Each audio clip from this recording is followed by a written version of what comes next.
A lot of these games had playoff repercussions, and that is why they were so exciting to watch on November 13. At the Smart Araneta Coliseum, Northport, Batang Pierre extinguished the red-hot streak that the NLEX Road Warriors were on, as NLEX had won 5 straight games before Northport took them down. 102-94 was your final score, thanks to Christian Stan Hardinger's 23 points and 19 big rebounds. In the second match, streaks continued as Alaska bagged their 3rd consecutive win at the expense of the Phoenix Pulse Fuel Masters.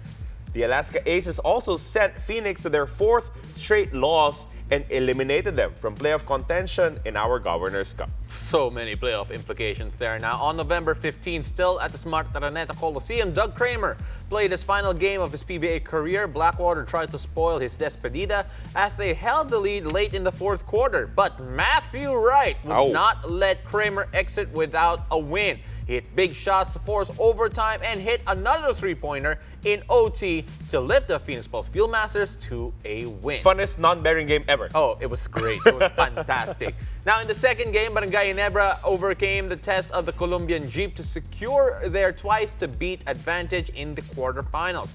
Jeff Chan caught fire throughout the game and made sure that Ginebra got the playoffs incentive.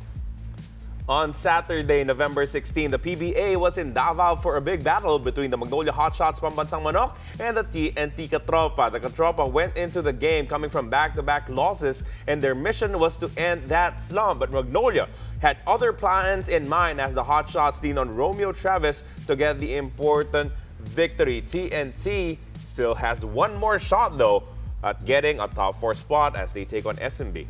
And on Sunday, November 17, back in the Smart Araneta Coliseum, it was a day of upsets. In the first game, the Rain or Shine Last Painter slowed down the surging Meralco Bulls. The Bulls had a 5-game winning streak entering the match.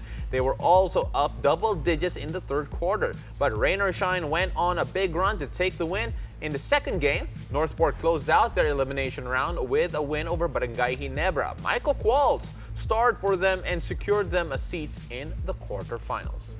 It was so unfortunate for Rain or Shine. I mean, they were celebrating a big win. Yeah.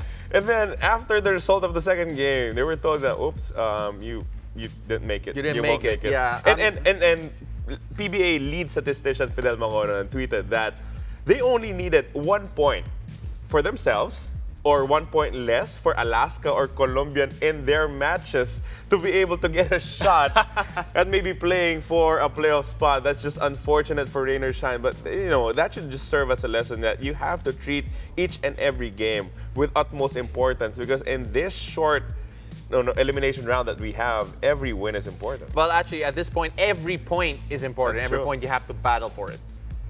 Only 1 game day remains in the elimination round, and both games on Wednesday will be very important. In the first game, we have the NLEX Road Warriors facing off against the Alaska Aces, with Alaska gunning for an outright spot in the playoffs if they score a victory against the league-leading Road Warriors. And then in our second game, this is a big one. Oh, the yes, San it is. Miguel Beermen against the TNT Katropa, the Commissioner's Cup finalists, going at it once again.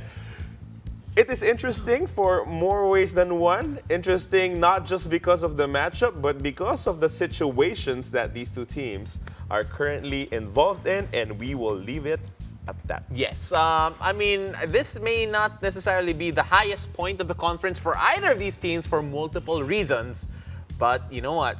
There you have it. Now, speaking of the playoff picture, 7 teams are already assured of quarterfinals berths, and there are certain things that will still have to happen before the playoffs begin. Now, will it be TNT or SMB who will have a twice-to-beat advantage in the next round? Will it be Alaska or Colombian Jeep taking the last seat in the quarters? And of course, the matchups between these two games on Wednesday will shed light on all of these questions. So many variables still in our team standings. The only sure thing right now is that NLEX will be finishing at number 1. Yep.